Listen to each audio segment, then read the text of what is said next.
Le livre de Job, chapitre 14. L'homme né de la femme, sa vie est courte, sans cesse agitée. Il naît, il est coupé comme une fleur.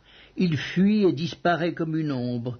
Et c'est sur lui que tu as l'œil ouvert, et tu me fais aller en justice avec toi. Comment d'un être souillé sortira-t-il un homme pur?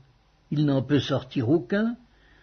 Si ses jours sont fixés, si tu as compté ses mois, si tu en as marqué le terme qu'il ne saurait franchir, détourne de lui les regards et donne-lui du relâche, pour qu'il ait au moins la joie du mercenaire à la fin de sa journée. Un arbre a de l'espérance. Quand on le coupe, il repousse. Il produit encore des rejetons. Quand sa racine a vieilli dans la terre, quand son tronc meurt dans la poussière, il reverdit à l'approche de l'eau, il pousse des branches comme une jeune plante, mais l'homme meurt et il perd sa force. L'homme expire et où est-il? Les eaux des lacs s'évanouissent, les fleuves tarissent et se dessèchent. Ainsi l'homme se couche et ne se relèvera plus. Il ne se réveillera pas tant que les cieux subsisteront, il ne sortira pas de son sommeil.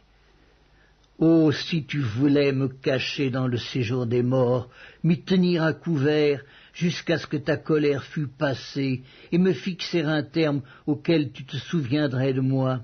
Si l'homme, une fois mort, pouvait revivre, j'aurais de l'espoir tout le temps de mes souffrances, jusqu'à ce que mon état vînt à changer.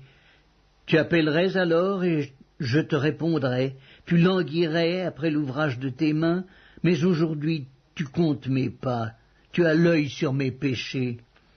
Mes transgressions sont scellées en un faisceau et tu imagines des iniquités à ma charge.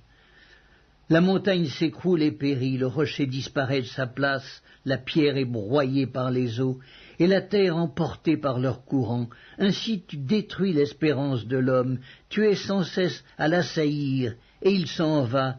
Tu le défigures, puis tu le renvoies. Que ses fils soient honorés, il n'en sait rien, qu'il soit dans l'abaissement, il l'ignore.